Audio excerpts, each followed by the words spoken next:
소송을 낸 단체들에서는 청소년들의 학습권을 보호하는 판단이라면서 반겼지만 정부는 오히려 방역 패스를 확대할 필요가 있다면서 즉시 항고를 하겠다는 입장입니다.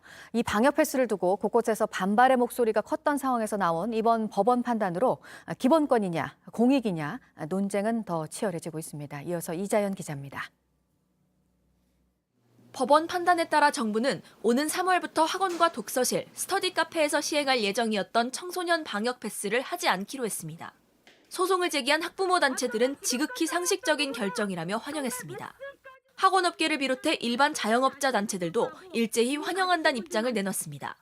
백신의 일단 안정성 자체가 전혀 뭐 임상시험이나 이런 것도 지금 제대로 진행되지 않고 안정성이 입증되지 않은 상황에서 방역 패스를 시행하면 사실상 반강제적으로 접종을 해야 되는 그런 상황입니다. 하지만 정부는 집행 정지 결정에 즉시 항고할 방침입니다.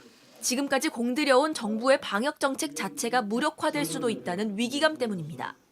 오히려 정상적인 의료 체계 유지를 위해서는 방역 패스를 확대해야 한다고도 강조했습니다. 법원의 결정은 청소년 백신 접종률을 높이는 데도 지장을 초래할 수 있습니다. 현재까지 13세에서 18세까지 청소년의 2차 접종률은 52%에 불과합니다. 또 학원과 독서실뿐 아니라 앞으로 다른 업종으로도 방역 패스 논란이 확산될 가능성을 배제할 수 없습니다. 이미 시민 1000여 명이 방역 패스 전체의 효력을 정지해달라는 소송을 낸 상태고 방역 패스 자체가 위헌이라고 주장하는 헌법소원도 청구돼 헌법재판소의 판단을 기다리고 있습니다. 하지만 이런 법적 소송과는 별개로 방역 패스 제외 업종은 늘어날 가능성이 큽니다. 앞서 정부는 방역 패스의 불가피성을 강조하면서도 집단 감염 사례가 많지 않은 업종은 추후 예외를 인정하겠다고 밝혔습니다. JTBC 이자연입니다.